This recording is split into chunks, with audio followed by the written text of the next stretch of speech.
Una sa lahat,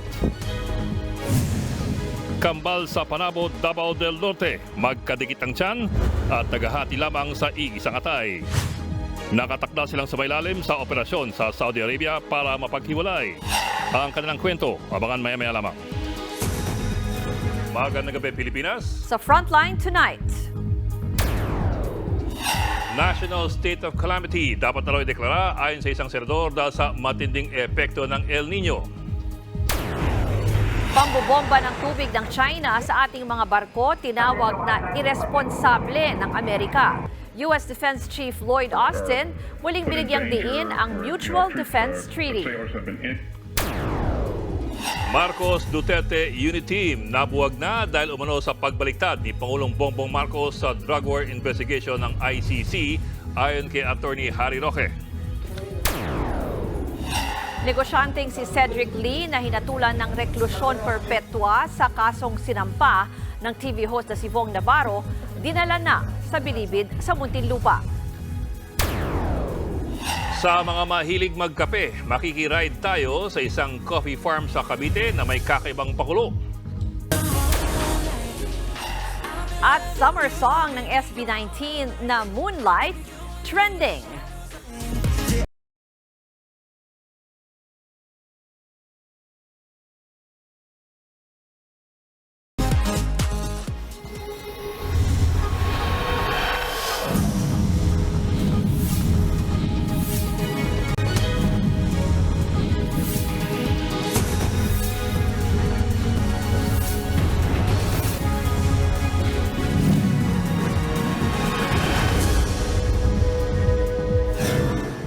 Ang inyo pong nakikita ay ang live na kuha sa sitwasyon sa Kamuning, Quezon City.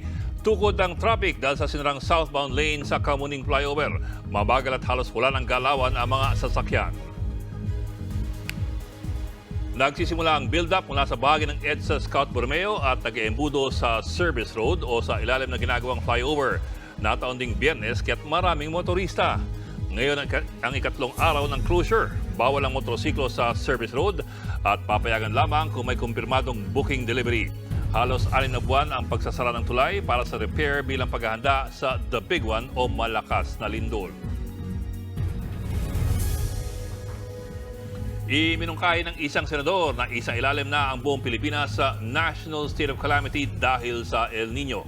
Bukod sa epekto sa ating kalusugan, matindi na rin umano ang pinsalang dulot ng matinding init sa sektor ng agrikultura. Nasa frontline na balitang yan, Camille Samonte. Mayo na pero ang tindi pa rin ng init sa malaking bahagi ng bansa. Paulit-ulit na rin ang babala ng mga eksperto na mag-ingat sa heat stroke. Ngayong araw nga, 47 degrees Celsius ang naitalang heat index o damang init sa Dagupan City, Pangasinan. Malapit na yan sa extreme danger level o 52 degrees Celsius pataas. Ayon sa Pag-asa, magpapatuloy pa rin sa mga susunod na araw ang 47 degrees Celsius na heat index sa Dagupan City at Apari, Cagayan.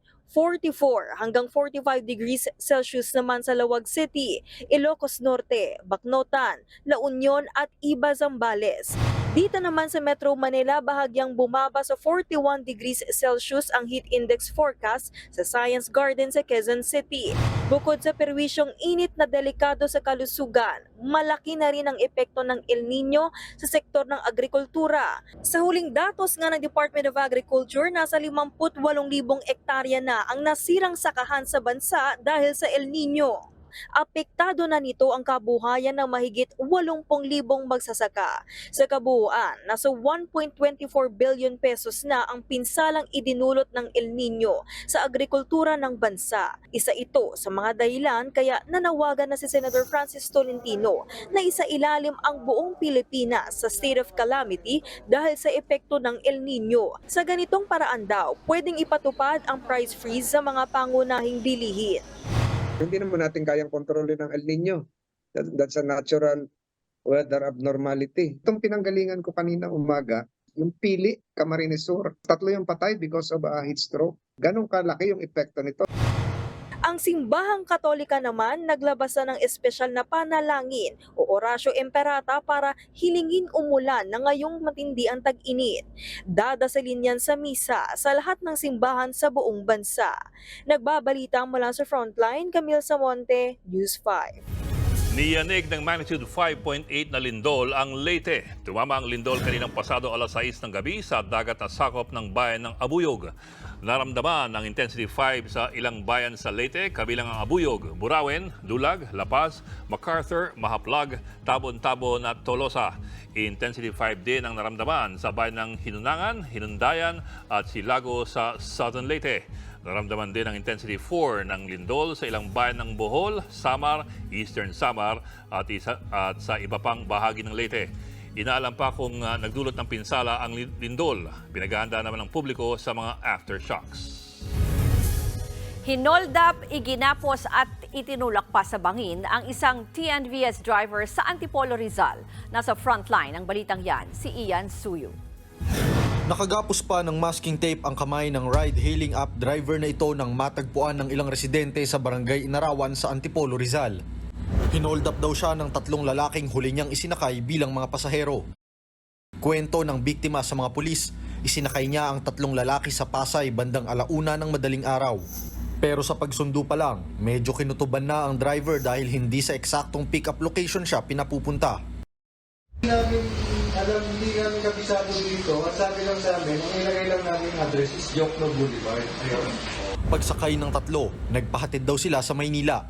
Pero nang malapit na sa dapat sanang destinasyon, napansin niya na pinapaikot-ikot sila nung binibigyan siya ng instruction o umikot-ikot hanggang siya bumaba yung isa. Tapos, habang nag-antay siya, tapos nag-declare naman ng robbery hold up na yung at kinarnap na yung sasakyan niya. dito na raw piniringa ng suspect at ginapos gamit ang masking tape.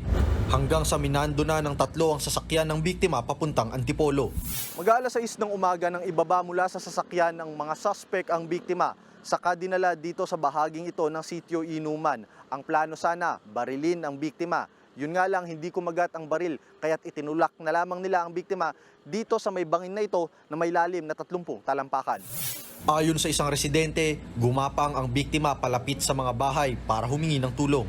Agad namang rumisponde ang mga opisyal ng barangay. Pagdating ko po doon, may lalaki pala doon na nakahiga. Conscious naman siya, nakakausap, na hindi rin makatayo. Sakit yung lower back niya. Nakatape yung kamay niya, tapos naka-blindfold din siya. Agad namang dinala sa ospital ang biktima. Kinakailangan siyang operahan dahil sa spine injury na nakuha mula sa pagkakahulog sa bangin. May lead na raw ang mga pulis sa pagkakakilanlan ng isa sa mga suspect, pero hindi muna pinangalanan habang gumugulong pa ang investigasyon. Nagbabalita mula sa Frontline, Ian Suyu, News 5. Good news naman sa mga motorista, may nakaamba na namang bawas presyo sa petrolyo sa susunod na linggo. Ayon sa Department of Energy, posibleng bumaba ulit ng hanggang 70 centavos ang presyo ng kada litro ng diesel, 20 hanggang 45 centavos naman sa kada litro ng gasolina, habang 60 hanggang 70 centavos naman sa kerosene. Ang rollback ay bunso dumano ng humupang tensyon sa Middle East at tumataas sa supply ng krudo sa Amerika. Dinala na sa New Bilibid Prison sa Muntinlupa ang negosyanteng si Cedric Lee, isa sa mga hinatulang guilty sa kasong isinampa ng aktor na si Vong Navarro. Muntik pang mapurnada ang paglipat sa kanya sa kulungan nang bigla siyang sumpungin ng high blood. Nasa frontline ng balitang yan, si Faith Del Mundo. Mula sa tanggapan ng National Bureau of Investigation sa Quezon City, inilipat na sa New Bilibid Prison sa Muntinlupa City ang negosyanteng si Cedric Lee. Pasado alas 9 ngayong gabi na dumating sa Bilibid si Lee. Dito siya ikukulong matapos sa tulang guilty sa kasong serious illegal detention for ransom na isinampa ng aktor at TV host na si Vong Navarro. Pero mananatili muna raw si Lee sa Reception and Diagnostic Center ng Bucor sa loob ng 60 araw. Pagkatapos nito, saka dedesisyonan kung sa minimum, medium o maximum security compound ba siya ikukulong. Pero bago yan, muntik pang mapurnada ang paglipat kay Lee. Habang nasa tanggapan kasi ng NBI kaninang umaga, tumaas ang kanyang blood pressure. Minabuti ng medical legal officer ng NBI na obserbahan muna si Lee bago ibiyahe. Posibleng dala raw ng matinding init at stress ang pagtaas ng BP niya. 4 na beses tiningnan ang BP ni Lee. Sa una, nag 180/100 ang BP nito. Hanggang hanggang sa nagbalik normal bandang alas 8 ngayong gabi. Dito na nagpasya ang medical team na ibaba ang go signal para mailipat si Lee. Inaayos natin yung return ng ating warrant sa korte para malaman natin kung ano magiging disposisyon kay Cedric Lee. At aantayin natin kung ano magiging order ng korte kung i-commit na siya sa tamang facility. Temporary lang kasi ang facility natin dito sa NBI. Kusang loob na sumuko sa NBI si Lee kagabi. Reklusyon perpetua o hanggang 40 years na pagkakakulong ang parusa kina Lee, Dennis Cornejo, Simeon Ras at Ferdinand Guerrero. Walang piyansa yan. Pinagbabayad din sila ng 300,000 pesos na danyos kay Navarro. Nakakulong na rin sa Women's Correctional sa Mandaluyong si Cornejo at nasa bilibid na rin si Ras, habang patuloy namang pinaghahanap si Guerrero. Una nang sinabi ng kampo ni Lee na iaapila nilang desisyon sa Court of Appeals. Nagbabalita mula sa Frontline, Faith Del Mundo, News 5. Mag-ulat at magmulat sa bayan. Yan po ang trabaho namin mga mamamahayag. At ngayong World Press Freedom Day, bigyan po natin ng pagkilala ang mga mamamahayag na tinaya ang kanilang buhay sa ngal ng pagbabalita. Dito po sa Pilipinas, halos 200 mamamahayag na ang pinatay simula po noong 1986. Hindi lang po sila basta numero kundi mga kwento ng pagtataguyod ng katotohanan. Kabilang sa kanila ang mga mamahayag na minasaker sa Maguindanao Massacre noong November 2009. Gayon din ang mga tinumba ng mga hitman gaya po ni na Percy Lapid at Juan Humalon. Patuloy ang panawagan ng hustisya para po sa kanila. Kagabi, nadakip na ang murder suspect sa pagpaslang sa broadcaster na si Eduardo Dizon noong 2019. Karamihan sa mga pinatay, nagtatrabaho po sa radyo. Pangalawa, ang mga nasa dyaryo at marami rin ang nasa TV at sa ibang mga platform gaya po ng social media. Sa ibang bansa naman, wala lang inaatrasang coverage ang mga journalist. Gaya po kahit po sa gera ng Israel at Hamas kung saan 77 mamamahayag na po ang nasawi. Dito sa News 5, nasa frontline din tayo ng mga balita. Tinitiyak naming maihatid ng kumpleto at patas ang bawat istoryang dapat ninyong malaman kasabay ng ating paglaban sa paglaganap ng misinformation. Susunod, Philippine Coast Guard hindi sang-ayon sa mungkahing gantihan na rin natin ng water cannon ang mga barko ng China. Lamat sa unit team, sinisisi ni Atty. Harry Roque sa posisyon ng Administrasyong Marcos sa ICC. At Christopher Min palaban ang buwelta matapos kasuhan ni Bea Alonzo ng cyber libel. We will see you in court. Magbabalik pa ang Frontline Tonight.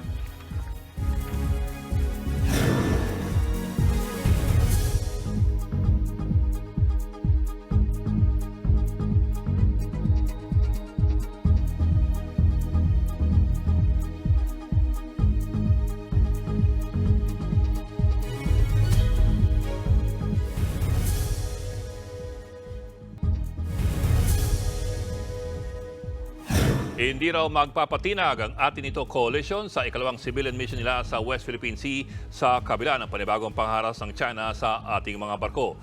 Pinag-aralan naman ng ating pamahalaan ang paghahain ng bagong diplomatic protest laban sa China. Nasa frontline balitang yan si JC Cosico. Baka may butas yung pilit natin, yung mahal natin, pacheck.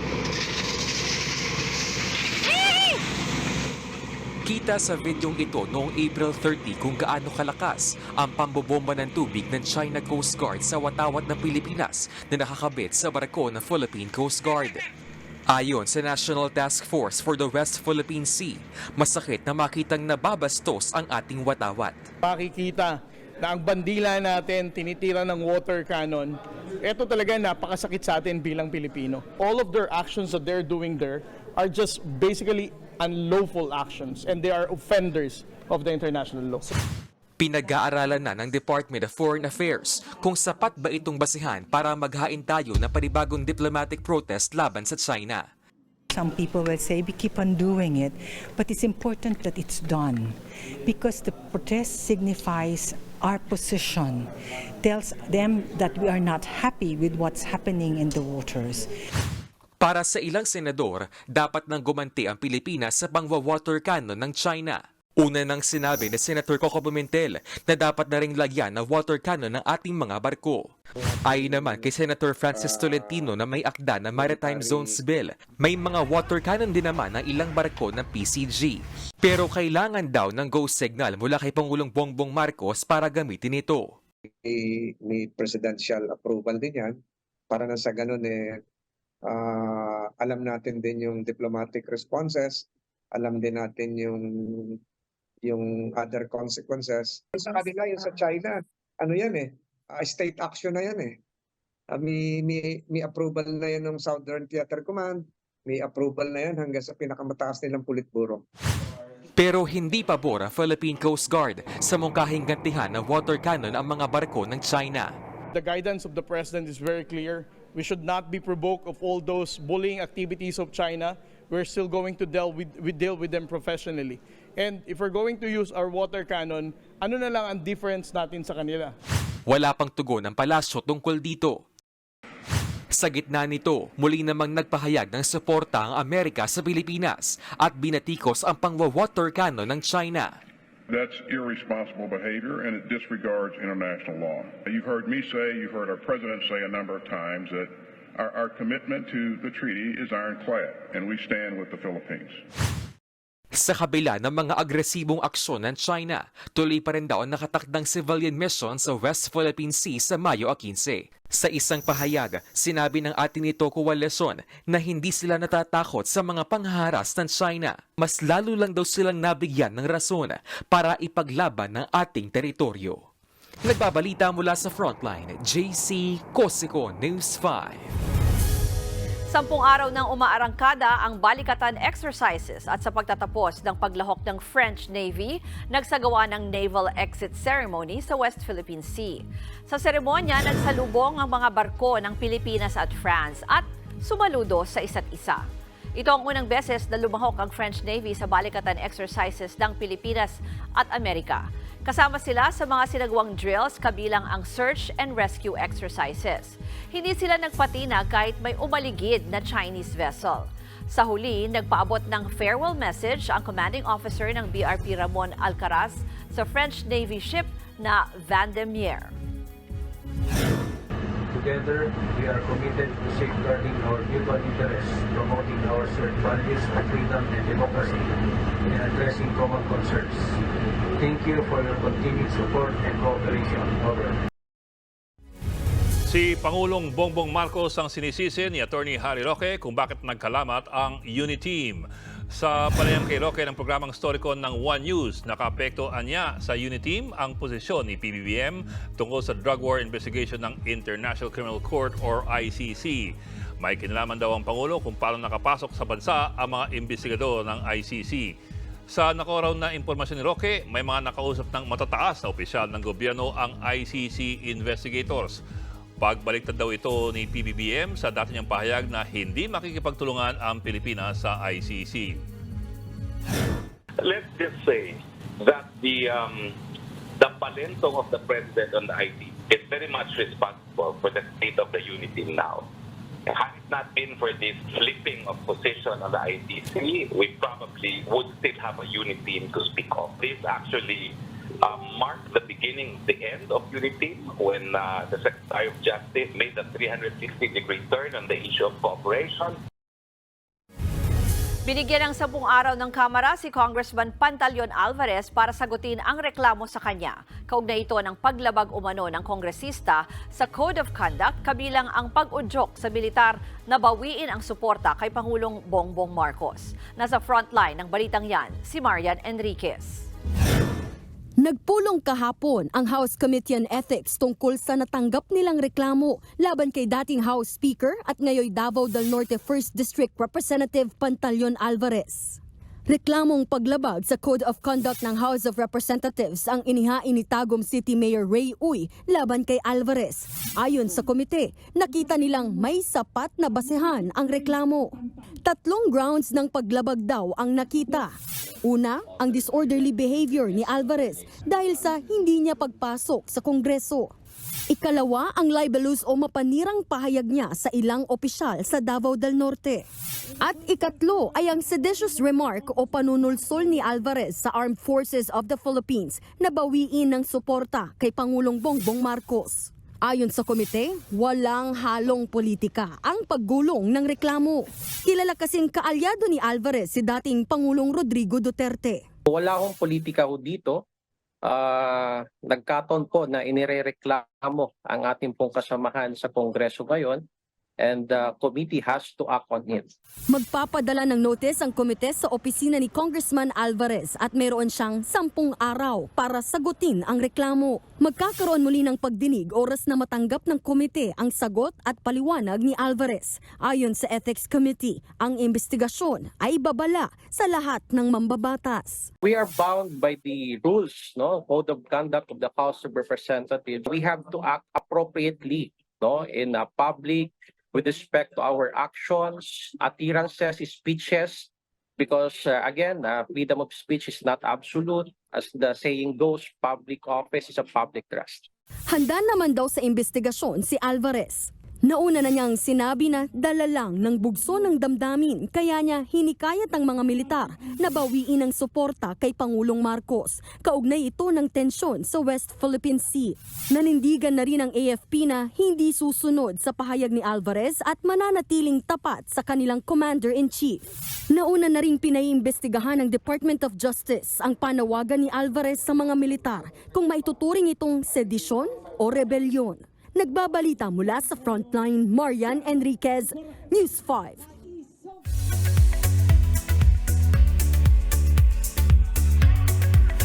Showbiz Tonight na tayo. Kasing init ng panahon ang mga ganap ngayon. Si Christopher Min bumuelta na at sinabing hindi niya uurungan ang mga isinampang cyber libel case ni Bea Alonzo. Panoorin natin yan sa report ni MJ Marfori.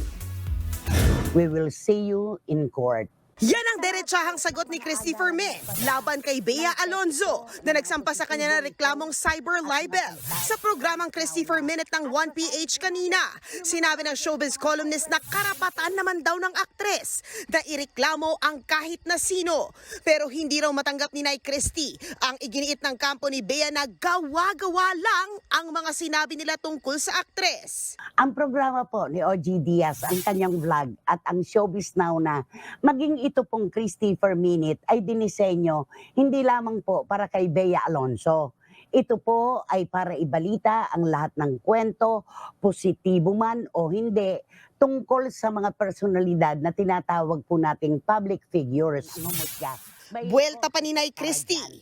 Sa marami at mahabang panahon na ako po ang unang-unang armas nasa harapan at wala sa likuran ng pagtatanggol kay Bea Alonzo. Sabi namin ni OG Diaz, makipagkilala po muna tayo sa salitang maraming salamat po bago po tayo magreklamo.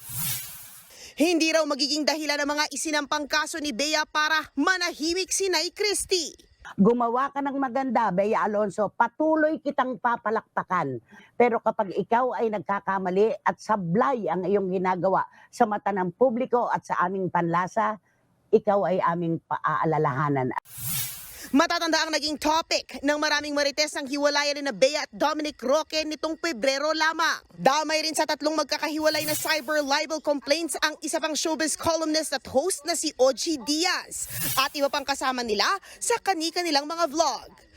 Nagbabalita mula sa Frontline, MJ Marfori, News 5. Patikim pa lang yan ng ating mainit na tsikahan, kaya dyan lang kayo mga kapatid. Susunod, conjoined twins sa Davao del Norte na piling bigyan ng libreng operasyon sa Saudi Arabia. Pampaserong bus na hulog sa bangin sa Pakistan, 20 ang patay. At latest music video ng P-pop kings na SB19, futuristic ang feels. Tutok lang mga kapatid dito sa Frontline Tonight.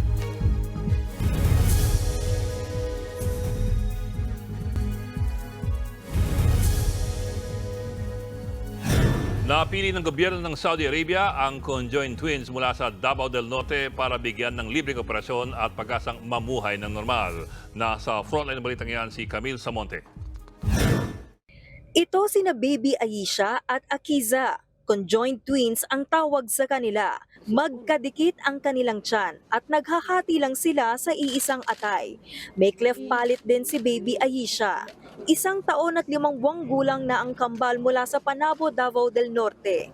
Kwento ng kanilang ina na si Hashima, 7 buwang buntis siya noon nang malamang conjoined twins ang kanyang nasa sinapupunan. Sobrang lungkot po na hindi ko po talaga alam yung mararamdaman ko that time. Kasi hindi ko po talaga in-expect na ganun yung magiging kalabasan nila. Yes po, sobrang sakit po bilang ina po na first time po. Single mom si Hashima, kaya hindi biro ang pag-aalaga sa conjoined twins. Kailangan sabay ginagawa sa kambal ang lahat ng bagay, mula sa pagkain, paglalaro at pagpapaligo, pati sa pagkakasakit. Lagi rin silang sabay. Madalas daw magka-pneumonia ang kambal dahil mahina ang kanilang resistensya. Hindi rin sila basta-basta pwedeng bakunahan dahil sa kanilang kondisyon. Kaya agad naghanap si Hashima ng tutulong sa kanila para mapa-opera at mapaghiwalay ang kanyang mga anak. Hanggang sa nadiskubre niya ang Islamic Foundation of the Philippines. Ito ang tumulong sa kanila para makapag-apply ng libreng operasyon sa gobyerno ng Saudi Arabia. Kilala ang Saudi bilang eksperto at pioneer sa pagsasagawa ng separation surgery sa mga conjoined twins. Ngayong araw, inanunsyo mismo ng Saudi Arabian Ambassador to the Philippines na napili ng kanilang pamahalaan na tulungan sina Baby Aisha at Akiza. Sasagutin din ng Saudi ang gastos para operahan ang cleft palate ni Baby Aisha. As it was indicated in the royal decree that all necessary services and procedures for Akiza and Aisha Yusuf operation as well as transportation through a medically equipped evacuation plane, accommodation and hospitality for their relatives during their treatment period will be under the state expense. Papasalamat ako dahil napili nila yung kambal kong tulungan. Tsaka hindi rin po talaga ako nag-expect na magiging ganito yung resulta ng paghihirap namin. Kasi since newborn po sila, nag-start na po talaga yung paghihirap ng paghahanap namin ng sponsor nila. Ngayong linggo lilipad pa Saudi ang mag-iina. Sa mga susunod na araw naman nila malalaman kung kailan ang schedule ng operasyon. May konting kaba kasi hindi namin alam yung mangyayari dun sa amin sa Saudi. Dasal lang ng dasal. Sana maging success. Ang Philippine Red Cross handa ring magbigay ng tulong pagkatapos ng operasyon ng kambal. 2004 ang huling conjoined twins mula sa Pilipinas na dinala sa Saudi Arabia at libreng inoperahan. Nagbabalita mula sa Frontline, Camille Samonte, News 5.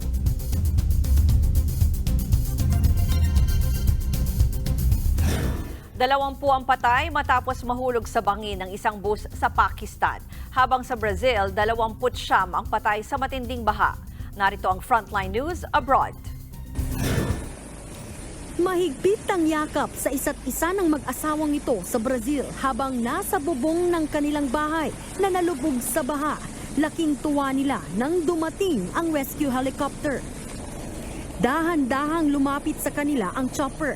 Unang isinakay ang babae, sa kasunod na iniligtas ang kanyang mister. Sa aerial footage na ito, makikitang lubog sa baha ang maraming bahay bunsod ng pananalasa ng bagyo. Isinailalim na ang lugar sa state of calamity. Aabot sa 60 residente ang nawawala habang higit 10,000 na ang nailikas. Umabot naman sa 29 ang patay. Binisita ng presidente ng Brazil ang mga lugar na apektado ng baha at nangakong magpapaabot ng tulong. Sa Pakistan naman, isang bus ang nahulog sa bangin. Wasak na wasak ang bus. Nagkalat sa bangin ang mga nagkapira-piraso nitong bahagi. Agad namang rumisponde ang mga rescuer maging ang ilang residente para sagipin ang mga pasahero. Isinakay sa stretcher ang mga sugatan at saka inilipad gamit ang helicopter. Aabot sa 20 ang patay habang 21 naman ang sugatan. Base sa investigasyon, nawalan ng kontrol ang bus sa palikong bahagi ng kalsada hanggang sa tuluyang mahulog sa malalim na bangin. Madalas ang mga aksidente sa Pakistan dahil hindi nasusunod ang mga batas trapiko at hindi maayos ang kondisyon ng mga kalsada. Nagbabalita mula sa Frontline, Marian Enriquez, News 5.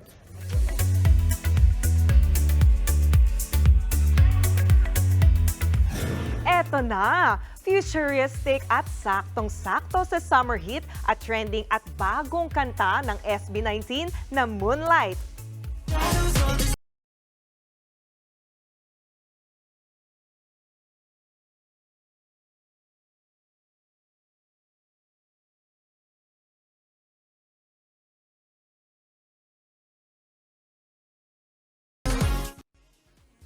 Patok na patok yan ngayon online. Kahit hindi ka 18, mapapa-induct ka rin sa catchy at pang-summer na electronic beat nito. Isama pa ang nakakatuwang choreography at futuristic concept ng video. Ito na kaya ang next dance craze?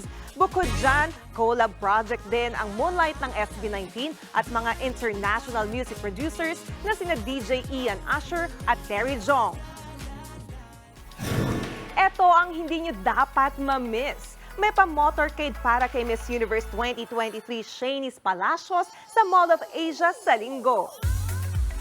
Bumisita si Shanice sa bansa para sa kanyang 7-day visit na bahagi ng kanyang Asian tour.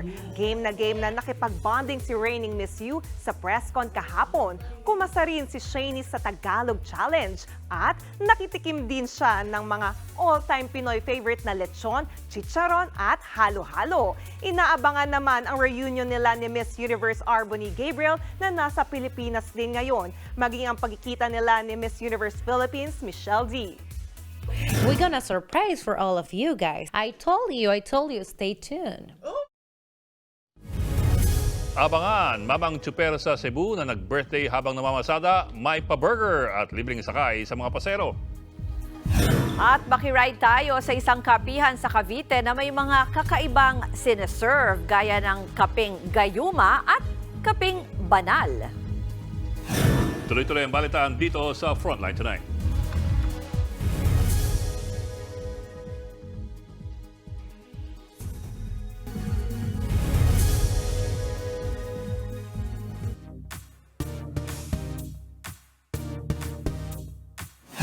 Isa ka ba sa mahilig magkape kahit mainit ang panahon?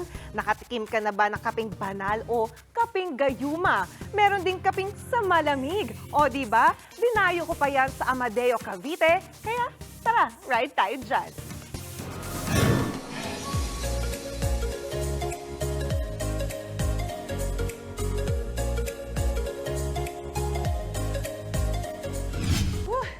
Grabe.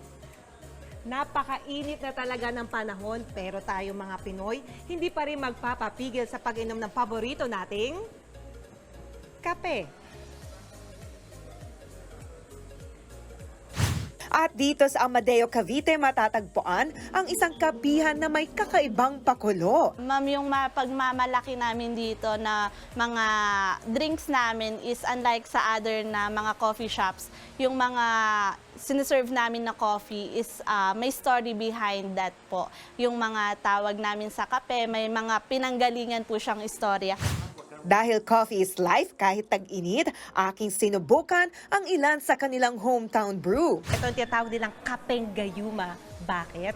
Dahil meron silang secret ingredient na kailangan mong isalin. Yung nilagay natin, medyo nagpapastick pa siya dun sa coffee. Good. Ito yung iced coffee nila or tinatawag nila dito na kapeng sa malamig. Pwede pala pagsamahin ang kape at pandan milk. Kung gusto niyo naman ng dagdag kaalaman sa history at coffee culture ng Amadeo, pwedeng mag-avail ng kanilang mini farm tour. Dito po yung mga babies namin na coffees na ino-offer. We have here the Robusta section, the Excelsa section, the Liberica, and then the Arabica. Hindi lang yan, pwede ring matuto ng tradisyonal na pamamaraan ng paggawa ng kape. Ito po is ginagamitan po siya ng tinatawag po namin na pangbayo. Ganan niya lang, tas angat. Sorry, okay. Ganon. Apa. So dito naman sa pagsangag ay gaano katagal ito? Usually, ma'am, inaabot siya ng 40 minutes po. Depende sa roast level na gusto nyo. So pag ito, no? Yan. Ayun. Lalaki yung braso nyo dyan, ma'am. O, tamang-tama. Wala pa tayong workout. Ayan. Ito naman ay gaano natin katagal papakuluan para pwede na siya? Yan po, dito po ginagamit naming reference for brewing in this process po is 4 minutes, ma'am. Ito, ma'am, 1 cup of room temperature water. Ipupur lang po natin siya sa hot coffee, ma'am. Paikot lang, ma'am.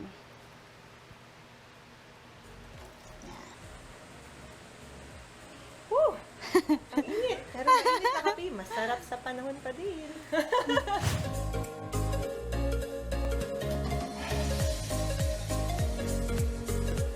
It was pretty educational. I think it is very helpful, especially to people like me who loves to drink coffee. Para sa akin pa, I feel like mas fresh yung coffee nila dito. Halata naman po kasi yung taniman is really here talaga. It's gives me more of a homey vibe in that sense po. Talaga namang sa bawat tasa ng paborito nating kape ay may kasamang natatanging kwento. Mga kapatid, samahan niyo ulit ako sa susunod nating adventure dito sa Ride Tayo Dyan. Ano mga kapatid, tara at mag-coffee date na tayo dyan. Ako si Jana Lipon. Happy Friday mga kapatid.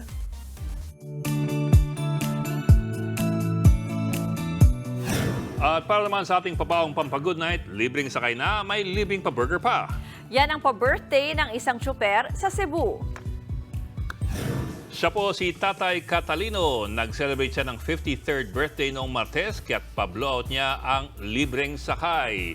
Ang unang 53 pasero naman niya ay nakakuha ng libreng burger. Kwento ni Tatay Catalino, 2018 siya nagsimulang manlibre sa kanyang mga pasahero. Saglit siyang nabulag noon sa isang aksidente pero matapos ang ilang oras, nanumbalik ang kanyang paningin. Simula noon, panata na raw niyang manlibre ng pasahero bilang pasasalamat sa Panginoon. Happy birthday! Happy birthday! Asa yung libre mong pakape? Oo, mamaya. Makatulog pa kaya tayo. Pero nakita mo ba, Bok, ang dami nung panggayuman na? Oo, bakit? Sabi kasi nila, ibuhos ko lahat. Syempre, ako minom, so na-inlove ako sa sarili ko. Ay, kala ko may gusto kang... Ipaganda. Kala ko iba yung silbi nun eh. Oo eh. So ano siya? Actually, sabi nila secret yon, pero... Pampatamis. Oo. Actually, may chocolate yun and then may mint. Oh, wow. Ayun na yun. Yes, pang masarap Okay. Hindi na secret, I'm sorry. Lagot ko Hindi kayo paliwanag mo sa kaping banal. Ano yun, may ritual yun eh. Yung may pa-usok-usok. Kaya ba na? Ayun na yun. Yes, Parang may ritual. May dasal ba yun? Yun nga rin sabi ko, baka may paring dumating. Tuwa ko doon sa description niya. Kamusta yung kape? Mainit? Totoo naman mainit, sir. Okay, sige. Pero masarap yung sa malamig nila, yung pandan. Sila Yung din may ang ice. gumagawa. Hindi mo na kailangan ng sugar. Kasi yun, malamig. Yes, malamig yun. Sa malamig. Yan po ang kurente siguro dito. Paghimayos malagang headlines. Balitaan at diskusyon para sa paghubog ng matalinong opinyon. Kami ng kasangga sa pagbalita. Sa ngalan ni Mean Los Baños, ako po si Ruth Cabal. Ako naman po si Edwin Gao. Hanggang sa lunes mga kapatid. Magandang gabi.